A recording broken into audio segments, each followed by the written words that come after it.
Hello everyone, it's Shane Kanto, your Wasteland reviewer, and I'm here to review Gordon Lightfoot, If You Could Read My Mind. And this is a new rock and roll documentary, music documentary, and it's directed by Martha Kehoe and Joan Tosini.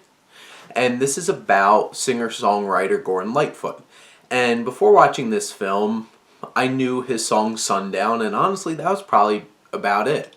And I had assumed he was a one-hit wonder and everything like that. But this film really gives some perspective on the lasting legacy this particular musical artist had made on the whole entire country.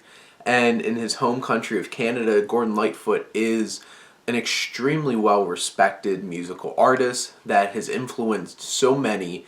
And I loved how this documentary really put a spotlight on those different artists that gave their perspective, and a little biased here, but they had Geddy Lee and Alex Lifeson from Rush, which made me really happy since they're my favorite musical artists of all time. So that got me excited. And you get to see these different artists talking about their influence.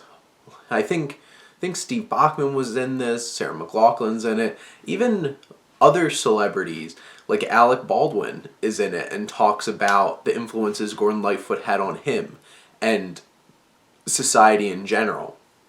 And another thing that really worked well for this documentary was the fact that Gordon Lightfoot's in it really talks openly about his story and his perspective and doesn't shy away from things. He realizes and admits that he made a lot of mistakes with alcohol and getting involved with certain people and being open about some of his more negative aspects of his personality and his life.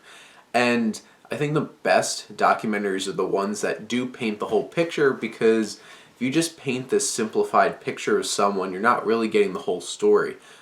Us as people, we have layers, we're complex, we have positives, we have negatives, and this film really does shine a light. Now, it doesn't get too deep into that, say like the David Crosby documentary did, where he really lets it all out on his sleeve and is very raw. But I did really appreciate the mixture of Gordon Lightfoot's perspective, the perspective of others, and his music, and they really showed some great performances from him in this documentary. And it was interesting, there's particular points where it's like you realize how much he loves music in general. Even the small thing where he's driving through Toronto and sees a billboard of Drake and starts talking about what he appreciates about Drake as a songwriter. And it's like you wouldn't think Gordon Lightfoot would think twice about someone like Drake. And just assuming because of the clashing genres of music that they're involved in. But I thought those little moments were special in this film.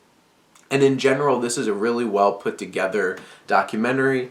From a technical perspective, it's not necessarily anything groundbreaking. They don't really try anything new. But in general, this is a really well made documentary. Really does its job of informing and giving a new perspective on someone. And I think that is definitely special and something that's really important for Gordon Lightfoot in general. And I definitely recommend this documentary, especially if you love music. So go check out Gordon Lightfoot, If You Could Read My Mind. But those are my thoughts. Let me know what you think, and let's talk some movies. But thank you as always for tuning in and supporting your Wasteland reviewer.